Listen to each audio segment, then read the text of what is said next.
Assalamualaikum warahmatullahi wabarakatuh. Di sesi ini kita akan mencoba bagaimana mengorganisir atau mengelola data digital kita. Khususnya hari ini kita akan mencobanya menggunakan flash disk yang kita miliki. Pertama, saya akan masuk ke flash disknya.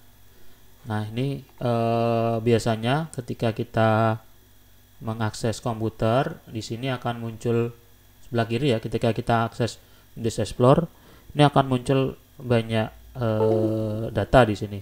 Nah, di sini kebetulan saya memiliki beberapa flash disk dan hard disk eksternal ya. Sehingga nanti di hard disk eksternalnya akan muncul C, D, E, F, G. Nah, C, D, E, F, G ini dan selanjutnya sampai Z seperti ini, itu kita nyebutnya sebagai drive atau tempat penyimpanan. Ini kalau yang di C ini kebetulan ada hard disk SSD-nya, kemudian ada lagi SSD-nya jadi D. Kebetulan hard disknya saya partisi jadi dua, istilahnya dipecah jadi dua sehingga dia akan teridentifikasi sebagai drive C dan D. Dan juga drive E, F, G sampai Z ini kebetulan ada beberapa yang bawah ini gunakan hard disk eksternal. Nah, sedangkan yang J ini itu flash disk. Kebetulan flash disk yang saya tunjukkan ini adalah flash disk yang dipakai untuk proses instalasi Windows. Ini biasanya akan muncul folder-folder seperti ini dan file-file awal seperti ini. Nah, kebetulan flash disk ini sudah terisi terisi master aplikasinya Windows. Oke, sekarang bagaimana kita mengelola data digital kita? Pertama yang harus kita pastikan adalah kita paham terlebih dahulu data kita itu akan dipakai untuk apa saja. Ini kebetulan kita akan gunakan flash disk ya. Kita gunakan flash disk. Saya contohkan data yang saya miliki ya. Ini kebetulan dia ada dalam satu folder PA di drive E. Ya. Kalau baca seperti ini berarti ada folder PA di drive E. Drive E-nya itu diberi nama data kerja. Oke, misalnya seperti ini. Saya punya beberapa data APK SPGRI, Dupak. Nah, saya biasanya untuk nyari data utama itu saya letakkan di sini. Oke, data ini. Nah, pastikan ketika kita membuat folder itu foldernya itu sudah membuat kita mudah untuk menelusurinya. Makanya di pertemuan sebelumnya saya menyebutkan bahwa pastikan terlebih dahulu datanya itu data master atau data transaksi. Data master itu maksudnya data itu akan dipakai untuk selamanya. Oke, apa contohnya? Contohnya misalnya seperti ini. Saya punya data PNS. Nah, saya punya data PNS seperti ini. Nah, saya punya seperti ijazah dan sebagainya, itu saya jadikan satu di sini. SK, kemudian beberapa hal penting lah, data-data penting saya akan letakkan di sini. Jasa dan sebagainya ya. Data pajak, BPJS dan sebagainya itu saya letakkan di sini. Kemudian ada juga yang data utama yang saya identifikasikan sebagai data utama. Contohnya juga adalah soal-soal. Sehingga hampir semua soal-soal yang ini nanti akan saya gunakan beberapa kali itu saya pisahkan di sini. Soal-soal ini saya pisahkan di sini. Soal-soal saya pisahkan di sini sehingga nanti ketika saya nyari soal itu berarti saya harus masuk ke sini.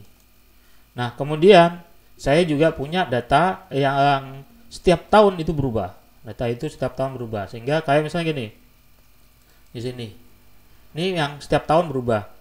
Ini biasanya di tahun ajaran, kebetulan saya jadi guru, saya urutkan mulai dari terkecil, bukan diurutkan ya, ini saya buat sesuai dengan tahun transaksinya. Kebetulan di tahun 2025, 2026, seperti ini.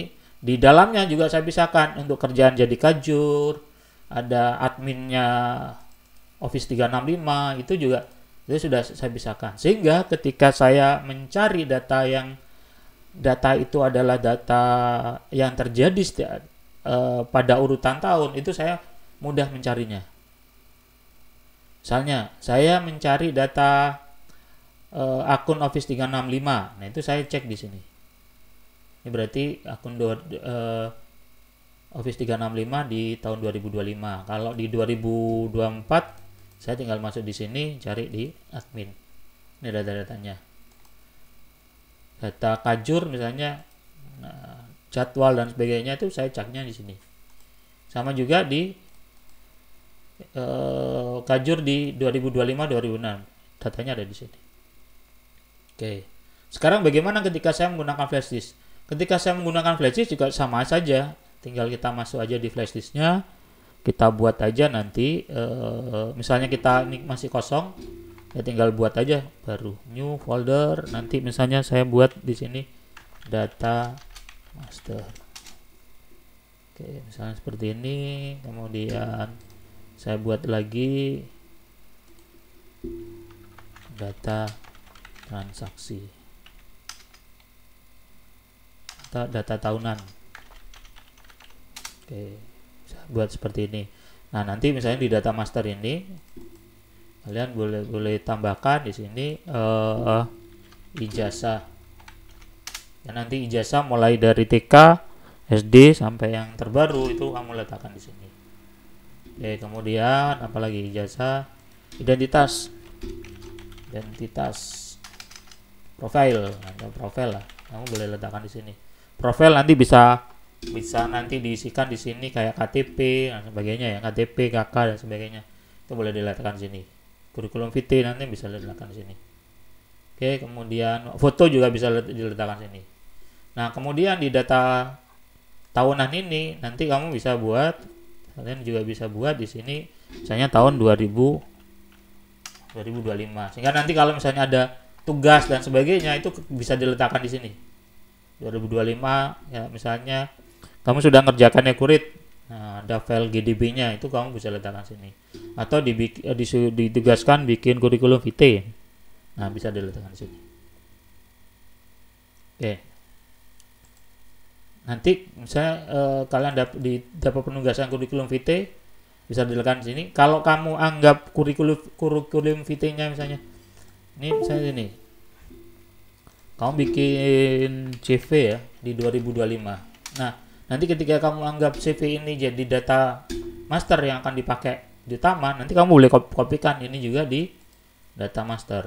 Di data masternya di sini. Boleh diletakkan di profil di sini. Sehingga di profil di sini kamu punya profil di sini, CV. Kamu boleh letakkan di sini. Tapi pastikan CV yang ini dia terupdate. Jadi data utama gitu loh, jadi data yang kamu setiap tahun akan dipakainya. Oke. Saya kira itu dulu di sesi ini, bagaimana ngelola data digital di flash disk kalian. Lebih kurangnya saya maaf. Saya akhiri. Assalamualaikum warahmatullahi wabarakatuh.